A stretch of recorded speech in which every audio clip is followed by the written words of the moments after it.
Hello, मैं doctor Sonal Kolte आप सभी का स्वागत करती हूँ कॉफी विद डॉक्टर सोनल के नए एपिसोड में। जो एपिसोड होने वाला है सुपर एक्टिव, एनर्जेटिक और बहुत सारे न्यूट्रिएंट डेंस न्यूट्रिशन के साथ। क्यों ऐसा क्यों बोल रही हूँ आपको समझ में आएगा। आज हमारे साथ जो जुड़े हैं, आज हमारे जो स्पेशल स्पेशल स्पेशल बहुत ज्यादा स्पेशल गेस्ट है, वो है डॉक्टर सुहाना मदनानी, जो कि फिजियोथेरेपिस्ट, न्यूट्रिशनिस्ट और फिटनेस एक्सपर्ट है। Care well physiotherapy fitness studio उनका है, जो कि नागपुर में है। क्लिनिक भी बोल सकते हैं, लेकिन बहुत सारी चीजें वहां पे की जाती है। बहुत सारे बड़े बड़े अवार्ड्स जो है इन्होंने ऑलरेडी ले चुके हैं बहुत कम उम्र में। उसमें आता है हेल्थ इन्फ्लुएंसर अवार्ड, जो इन्हें दिया गया है हमारे होम मिनिस्टर, जो कि रह चुके हैं अनिल देशमुख सर जी जैसे। और कौन सा वुमेन अचीवर अवार्ड जो है वुमेन्स, जो कि बहुत एम्पावर और बहुत आजकल बहुत एनर्जेटिक हो रही है, क्योंकि डॉक्टर सुहाना जैसे लोग उन्हें उनके जो सपने हैं पूरे करने के लिए स्ट्रेंथ देती है। और एक अवार्ड है पीस अवार्ड, है ना, मेडिटेशन, सब रिलेटेड है एक्सरसाइज से, सब रिलेटेड है फिटनेस से। तो आज का जो एपिसोड है बहुत फिटनेस वाला और बहुत एनर्जी वाला होने वाला है, जैसे मैंने शुरुआत में कहा। तो चलिए हम उनसे बात करते हैं। Hello doctor Suhana. Hi Sonal, how are you? I am good. तो बताइए कि कैसे लग रहा है आपको? मुझे बहुत अच्छा लग रहा है यहाँ पे, and thank you so much for having me here, and I really appreciate your efforts, and I think आज कुछ वंडरफुल बातें होने वाली हैं एक्सरसाइज और डाइट को लेकर, जब फिजियोथेरेपिस्ट और न्यूट्रिशनिस्ट मिले हैं साथ। यस। और सुहाना मैम जो है वो फुल पैकेज है, यू आर फिजियोथेरेपिस्ट, हम साथ में न्यूट्रिशनिस्ट डाइटिशियन बने हैं, तो वो भी बहुत बढ़िया काम वो फील्ड में कर रहे हैं। बताइए कि ये जो फिटनेस इंडस्ट्री है जिसमें आप इतना सारा काम इतने सालों से 10 साल हो गए? 16 बिल्कुल। सी, अगर एक्सरसाइज का क्या इम्पोर्टेंस होता है ये अगर जानना है तो सिर्फ इनकी तरफ देख लो तो आपको समझ में आएगा। 16 ईयर से प्रैक्टिस चल रही है एंड वो पूरा आप खुद पे अप्लाई कर रहे हो, right? Yes, right. So practice not in just medical practice, but exercise practice, nutrition practice. I do it myself. That's how it works. Yes. So हमारे मराठी में एक सेइंग है, बोले जैसा चाले त्याची वंदावी पावले। मैंने जो जैसा बोलता है वैसे करता है तो वो उसको वंदनीय है, यानी रिस्पेक्टेड है। सो पहला सवाल, क्योंकि अभी अभी वुमेन्स डे हमने सेलिब्रेट किया है, तो वुमेन्स के बारे में बहुत सारी चीजें रहती है कि बहुत जल्दी उनकी हेल्थ जो है वो डिटोरिएट होना चालू हो जाती है। और हम सबको पता भी है कि हार्मोनल चेंजेस जो है वो फीमेल्स के लाइफ में ज्यादा होता है। तो प्यूबर्टी से लेके मेनोपॉज तक का ये जो सफर है, यहाँ पे हर स्टेप पे फिजियोथेरेपी किस तरह काम करती है? सो प्यूबर्टी एज में सबसे पहले हम जो टीनेज गर्ल्स हैं उनको हम अवेयर करते हैं, उनको हम समझाते हैं इस चीज़ को लेकर कि हार्मोनल चेंज क्या होता है। उनका बेसिक एजुकेशन, जो हार्मोनल एजुकेशन कहते हैं, उससे हम उनको समझाते हैं कि क्या हो रहा है उनकी बॉडी में। That is the first thing. Then second thing, if they are just sitting and studying और these girls are just watching TV, movies, Netflix, जिसके लिए वो बैठे ही हुए हैं, मैक्सिमम चीजें अगर स्क्रीन पे हो रही हैं, तो उनका जो ब्लड सर्कुलेशन है, जो पेल्विक एरिया में जो बेटर होना चाहिए था, वो नहीं हो पा रहा है। अब अगर वो नहीं हो पा रहा है तो डेफिनेटली वो लैकिंग रहेंगी उनकी हार्मोनल हेल्थ में। तो पहली चीज उन्हें हम ये अवेयर करवाते हैं कि उनके लिए पेल्विक एक्सरसाइजेस कंपलसरी हैं, उनके लिए थेरेप्यूटिक योगा कंपलसरी है, उनके लिए पिलाटिस कंपलसरी है, उनका weight gain waistline area में नहीं हो तो बेटर है, ताकि उनके मेंसेस रेगुलेट होते रहें। यहाँ से प्यूबर्टी एज में उनका अवेयरनेस स्टार्ट होता है, जिसके लिए हम उनको एक्सरसाइज गाइड करते हैं।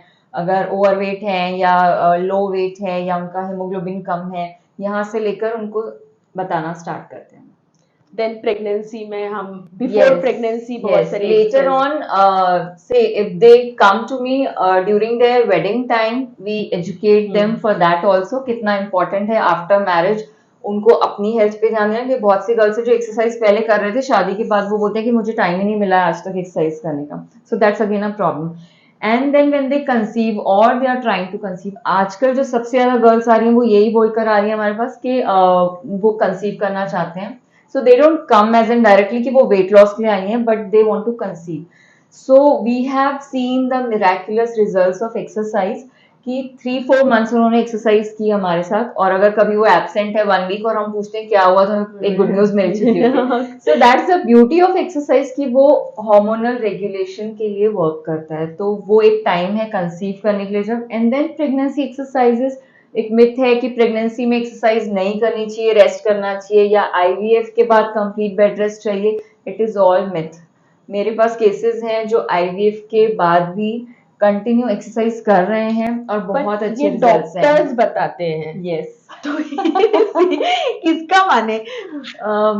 See, depending upon the reports, Yeah, I check the reports and I check the stamina, strength, flexibility, and I decide इनके लिए कौन से लेवल की एक्सरसाइज अच्छी रहेंगी, और I take them to that level, low level से स्टार्ट करके medium level, then high intensity. या यहाँ पे हम ऐसा कह सकते हैं जो जिसकी एक्सपर्टीज है वो उसका मानो।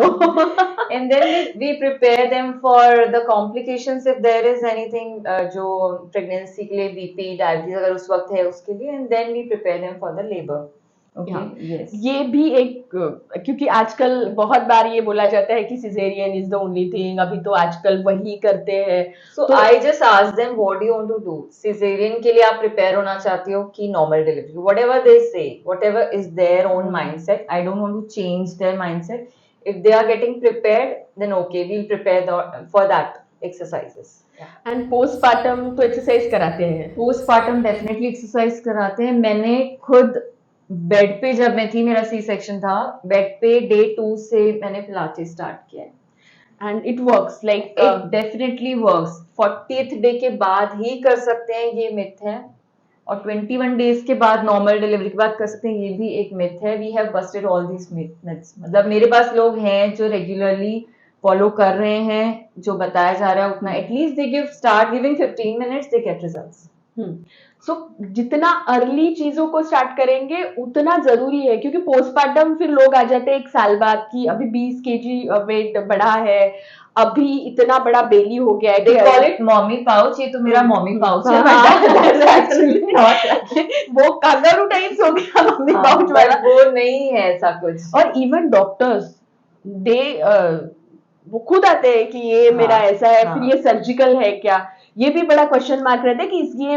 See, there are 2 things, एक कि फैट गेन हुआ है, दूसरा एक होता है अगर उनको डायस्टेसिस रेक्टाई हुआ है। So if it is diastasis recti कि वो सेपरेट हुआ है, तो जब तक मैं वो चेक नहीं करती हूँ कि whether it is popping out during coughing और क्रंच करने के टाइम पे, तब तक वो डायग्नोज नहीं किया जाता। Everything is not mommy pouch, and accordingly we plan exercise. और बहुत सारी चीजें बहुत रेयर भी होती है, तो मोस्टली कॉमनली जो चीजें होती है वो फैटी होता है एक तरह से, क्योंकि हम बहुत खाते हैं।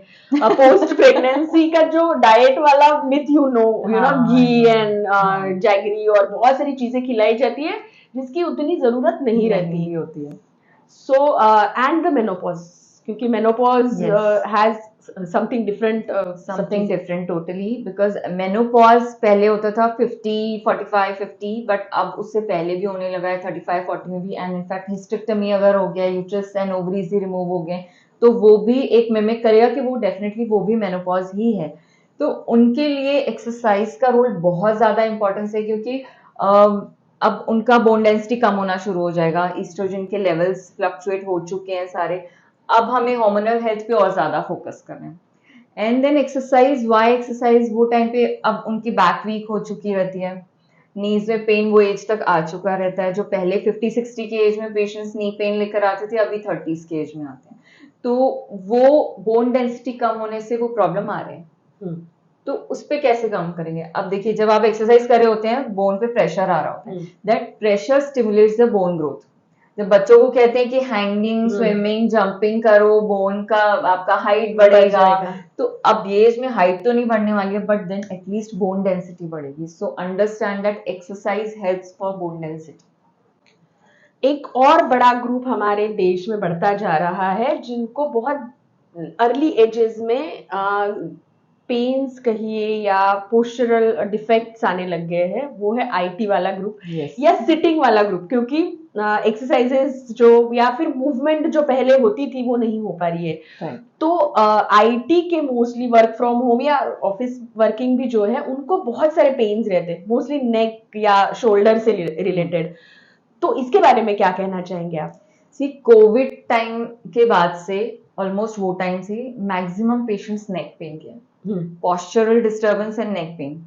ऐसा कोई नहीं होगा जिसको हम चेक करें और नेक में कोई प्रॉब्लम नहीं है. So everybody is having postural issues, neck pain. Why? Because we are using more of screens, everything is in mobile. So more time they spend looking down in the phone. ऐसे पकड़ के देखते हो कोई hardly कोई दिखता होगा हमें, बिल्कुल नहीं. अगर आप स्टैंड भी है तो स्टैंड साइड में रहेगा, आप फोन ऐसे ही देख रहे होते हैं, बिकॉज हमें पता नहीं चलता है. So it's high time that you reduce your screen hours. मेरे पास जब भी कोई आता है, पहला क्वेश्चन, मोबाइल नंबर जब वो लिखते हैं, मेरा वही क्वेश्चन होता है कि आपका स्क्रीन टाइम कितना है. And they say I don't know. So I just tell them go into the settings and check, and they get it. So it's surprising for them कि कोई 6 to 7 hours, 7 to 8 hours, even हाउसवाइफ्स, वो आईटी नहीं है, कुछ नहीं करेंगे तो भी. तो अब जितना ज्यादा स्क्रीन टाइम जो आईटी वाले हो तो वैसे भी कंप्यूटर्स पे हैं, तो उनके लिए एवरी 2 आवर्स में पोस्चर की एक्सरसाइज करना कंपलसरी है. उसके लिए उनको उठ के बाहर कहीं नहीं जाना है, वो अपने चेयर पे एक्सरसाइज कर सकते हैं. गाइडेड एक्सरसाइज है, बहुत कुछ है जो नेक पेन के लिए है, और पेन नहीं है तो पोस्चर करेक्शन के लिए. तो अगर जैसे कोई ग्रुप ऑफ आईटी वाले हैं तो आप उनको ऑनलाइन इस तरह से एजुकेट करते हैं? वी डू ऑनलाइन, या फिर हम लोग कंपनीज में जाकर भी ट्रेन कर जाते हैं. क्योंकि जब वो बताते हैं कि मेरा टेबल चेयर ऐसा है, वो बताते कुछ और है. और जब हम साइलेंटली, एक कंपनी थी जहां मैं साइलेंटली गई थी, मैंने कहा था आप बताओगे नहीं कि मैं आ रही हूँ, तो उनको नहीं पता था कि आसपास कोई फिजियो है, और मैं सिर्फ राउंड ले रही थी. तो मैंने इतने ब्लंडर्स देखे कि किसी का माउस का पोजीशन गलत है, कोई ऐसे करके कर रहा है, किसी का ये एंगल गलत है, नी हिप एंड एंकल का, किसी का स्पाइन का एंगल गलत है, कोई ज्यादा पीछे स्लाउच है. तो ये यहाँ भी स्टार्ट होता है उनका रिस्ट पेन, डिक्वेरेंस. ये बहुत से छोटे छोटे डायग्नोसिस है सॉफ्ट टिश्यू इंजुरीज के, जो उन्हें पता ही नहीं होते हैं. सो वहां से हमने उस कंपनी में डायग्नोसिस शुरू किए थे.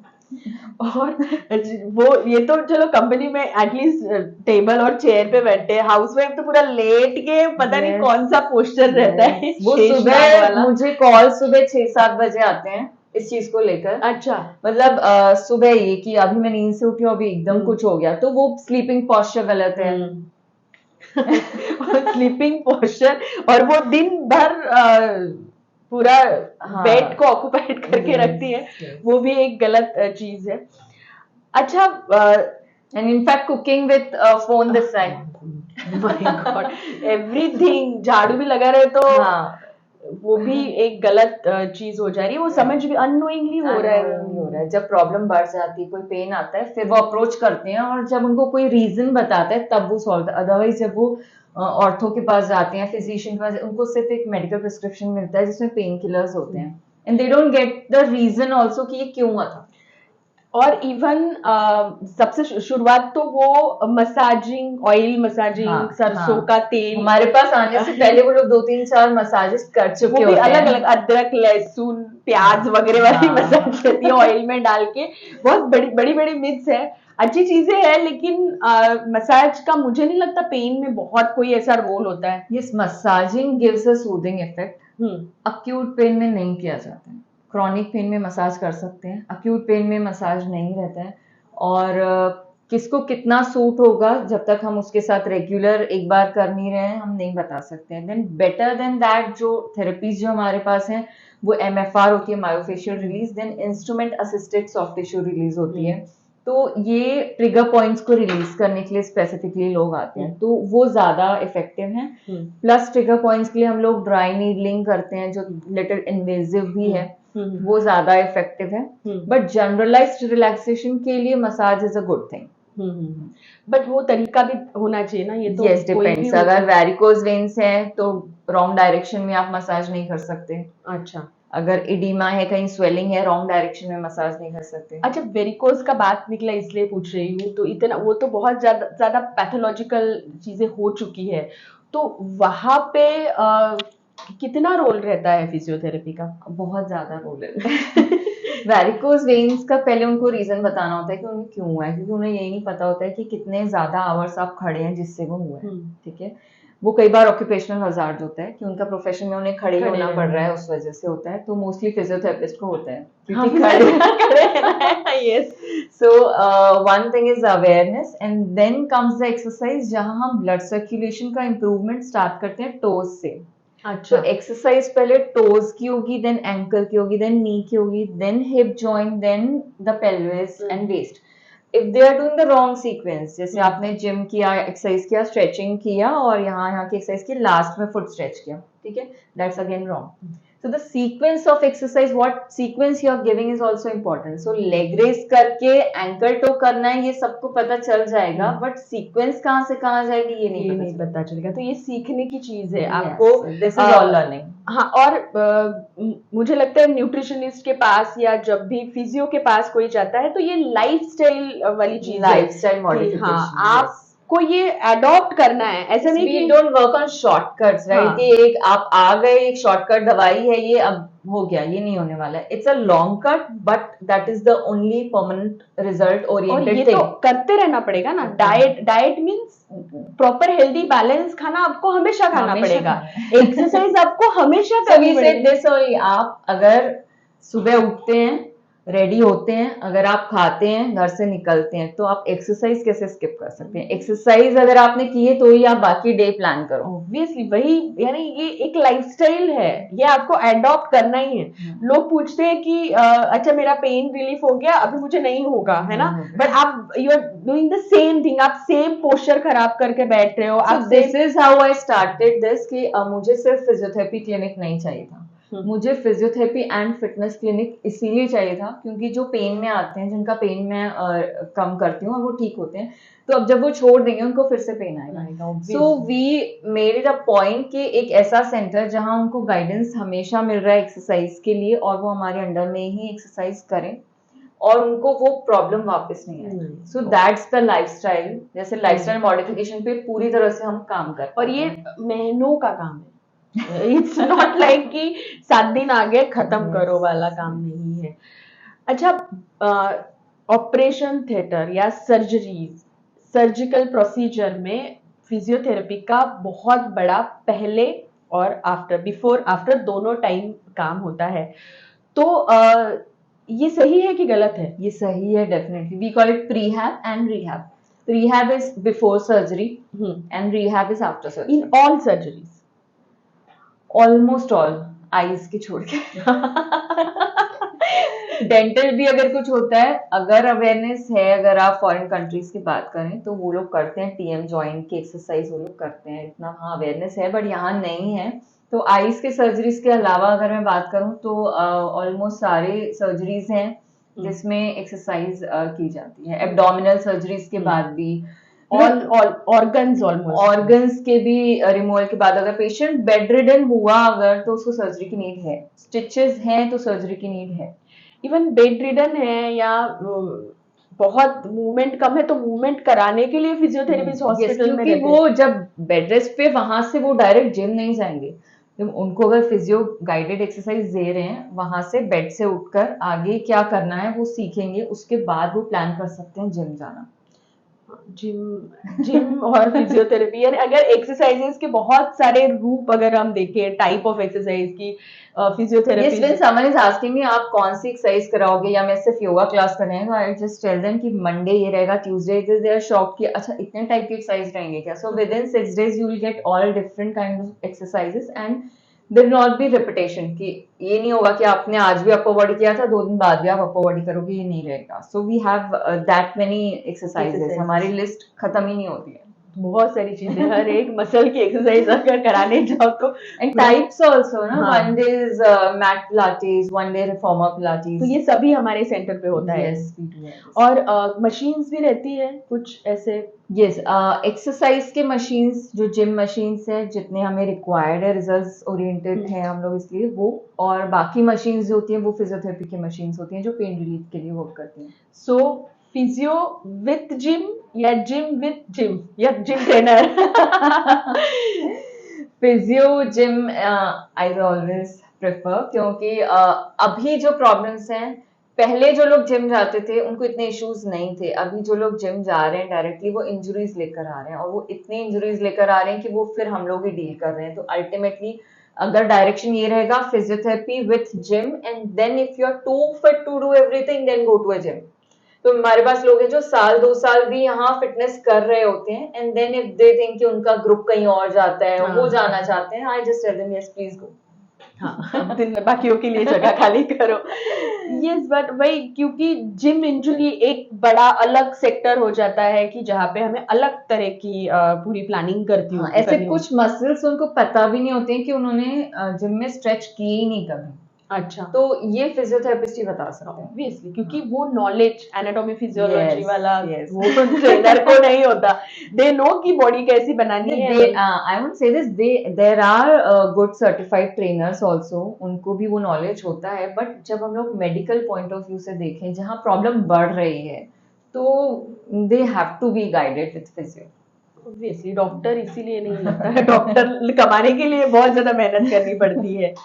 So definitely. और बहुत सारी इंजुरीज भी हो जाती है, जैसे नी रिप्लेसमेंट है या फ्रैक्चर्स है, या इस तरह की जो इंजुरीज होती है, इसमें नी रिप्लेसमेंट के भी पहले आपको जैसे वेट लॉस के लिए बोला जाता है मोस्टली पेशेंट को, Yes. क्योंकि उसके बाद भी अगर वो नी पेशेंट को नी पेन होता है ऑलरेडी, उनको सर्जरी करवानी है, बट देन सर्जरी के बाद जो इम्प्लांट रहेगा वो उनका वेट नहीं ले पाएगा, तो सर्जरी फेल भी हो सकती है। Obviously. So we take them for the weight loss plan, जिसमें नी पे लोड नहीं आए, ऐसी कोई एक्सरसाइज नहीं रहेगी, but they start losing weight with some smart exercises जो अपर बॉडी की रहेगी, एब्स की रहेगी, बैक की रहेगी, एंड देन प्रीहैब एक्सरसाइजेस भी उनकी नी के लिए रहेगी, and then after surgery again they come. अच्छा, विटामिन्स और मिनरल्स एब्जॉर्ब नहीं होते, ये एक बहुत बड़ा क्वेश्चन आजकल लोगों का है। इवन विटामिन डी भी, द फैट सेल है हमारे पास। तो उसके लिए कहाँ तक एक्सरसाइजेस काम में आती है? उसके लिए एक्सरसाइज ऐसे काम में आती है कि एब्सॉर्प्शन कहाँ होता है हमारा इंटेस्टाइन्स में। सो इंटेस्टाइन्स का अगर मोटिलिटी कम है तो मोटिलिटी बढ़ानी है। अब मोटिलिटी कैसे बढ़ाएंगे? ठीक है, आपकी मोबिलिटी के साथ आपकी मोटिलिटी बढ़ेगी। So if you are sitting at one place, there will be lack of blood circulation in the waist area, front, side, back, everywhere. तो वहां ब्लड सर्कुलेशन कम है, इंटेस्टाइन्स के साथ लिवर में भी ब्लड सर्कुलेशन कम है। तो जहां ब्लड सर्कुलेशन कम है वहां एब्सॉर्प्शन कम होता है। तो अब वो मोबिलिटी के साथ मोटिलिटी लानी है हमें। उनके लिए सबसे ज्यादा जो हेल्प करेगा, अगर एब्जॉर्ब नहीं हो रहा है और रिपोर्ट्स नॉर्मल नहीं आ रहे हैं, exercise, full body exercise plus therapeutic yoga. If I know the problem, I give that list of yoga only कि आप इतने योगा एटलीस्ट पहले स्टार्ट करो। रेस्ट ऑल करने के लिए पूरी लाइफ है, बट पहले बेसिक इतनी लिस्ट करो जिससे वहां ब्लड सर्कुलेशन बढ़ जाए और रिजल्ट्स मिलने लग जाए। So there is some exercise therapy for liver issues, exercises for intestinal issues, like that. So नहीं तो कपालभाति कर लो। सब पेट के जितने भी है, लाइक इस तरह से बहुत सारे प्रॉब्लम का एक इलाज नहीं हो सकता। एक्यूट और क्रॉनिक पेन्स में भी फिजियोथेरेपी बहुत अच्छा काम करती है। एक्चुअली फिजियोथेरेपी को माना ही ऐसे जाता है कि पेन्स हो रहे हैं तो उसके जब एक्सट्रीम पेन्स हो रहे हैं, हमसे कुछ भी नहीं हो रहा, तभी हम जाएंगे। तो एक्यूट और क्रॉनिक में अलग अलग तरह से आप चीजें करते हैं? डेफिनेटली अक्यूट एंड क्रॉनिक में अलग अलग तरह से डील करते ही हैं। सब अक्यूट स्टेट भी होती है बीच में एक, तो ये पहले हमें आइडेंटिफाई करना होता है कि कौन से स्टेज में पेशेंट आए। सबसे पहले हमारा क्वेश्चन है कि कब से पेन है, वहां से स्टार्ट होता है। अब अक्यूट पेन में आए हैं तो एक्सरसाइज नहीं रहेगी, उनके इलेक्ट्रोथेरेपी मशीन्स होते हैं पेन रिड्यूस करने के लिए, या फिर कुछ बेटर थेरेपीज जो अभी एडवांस थेरेपीज हैं, कपिंग थेरेपी करते हैं हम लोग, ड्राई नीडलिंग है, उसके अलावा टेपिंग करते हैं, काइनेशियो टेपिंग होता है, ISTM है, उससे रिलीज करके उनका पेन पहले काम डाउन करते हैं, उसके बाद ग्रेजुअली एक्सरसाइज स्टार्ट होती है। क्रॉनिक पेन में कोई आया है तो थोड़ा बहुत ट्रीटमेंट लग सकता है, अदरवाइज मोस्टली एक्सरसाइज से और स्ट्रेचिंग से स्ट्रेंथनिंग से स्टार्ट हो जाता है। So physiotherapists are called magicians sometime कि इनका मैजिक हैंड है, इन्होंने टच किया, इन्होंने हाथ लगाया तो इनके हाथ से हम ठीक हो गए।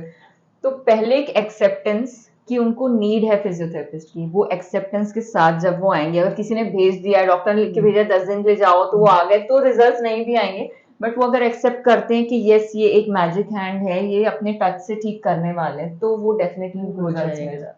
हाँ भाई, मैजिक हैंड से मुझे वो जैसे बहुत बार मूवीज में या ऐसे मिराकल्स दिखाते हैं, भले 3 आवर्स का वो मूवी रहता है कि एक्सीडेंटल इंजुरी है या पैरालाइज्ड हो गए हैं और वो 1-2 घंटे में वो दौड़ने लगते हैं, वो देन दे स्टार्ट अचीविंग बहुत सारे उनके गोल्स जो रहते हैं। कुछ लोग एथलीट रहते हैं, या कोई हॉकी वाला भी एक मूवी देखा था मैंने। सो उसके बहुत बड़ा रहता है वो स्पैन, लेकिन होता है। Yes, it is slow, it will go slow, कोई स्पीड अप करने की जरूरत होती नहीं है। अगर आप चाहते हो स्पीड अप करना है तो आप वापस पीछे जाओगे। अगर आपको लगता है कि क्विक मैजिक होगा, पहले मैं तो ये कहती हूँ, एक मेरे पास कोई मैजिक वॉन्ड नहीं है, you give time to me, I give you results, this is not shortcut. तो वो जो आप मूवीज में देखते हैं, वीडियोस में कि ऐसा हो गया फिर ऐसा हो गया, फिर वो स्पोर्ट्स पर्सन को स्पेशली ऐसा लगता है कि मुझे इंजरी हुई है तो यहाँ रिकवर हुई थी तो मैं यहीं चले जाऊं तो ये फटाफट रिकवर होके मैं टूर्नामेंट में पहुंच जाऊं। That's not possible. Sometimes yes, क्योंकि कुछ थेरेपीज हैं जो जल्दी क्विक रिलीफ देती हैं, बट अगर उनका प्रॉब्लम कुछ ज्यादा है they have to wait, maybe कुछ सर्जरी रिक्वायर्ड होगी, फिर रिहैब रिक्वायर्ड होगा, बट अल्टीमेटली हमारा काम यही है कि हम उनको पहुंचाएं जहां वो चाहते थे पहुंचना। So physiotherapy has its role, limitation, magics, everything. वो आप पे भी बहुत सारा चीज डिपेंड होता है ना, कि आपका माइंड सेट क्या है, आप न्यूट्रिशन का भी रोल है इसमें, तो बहुत सारी चीजें इसमें काम करेगी। तो आपके हाथ में एक सबसे अच्छी चीज है आपका डॉक्टर चुनना।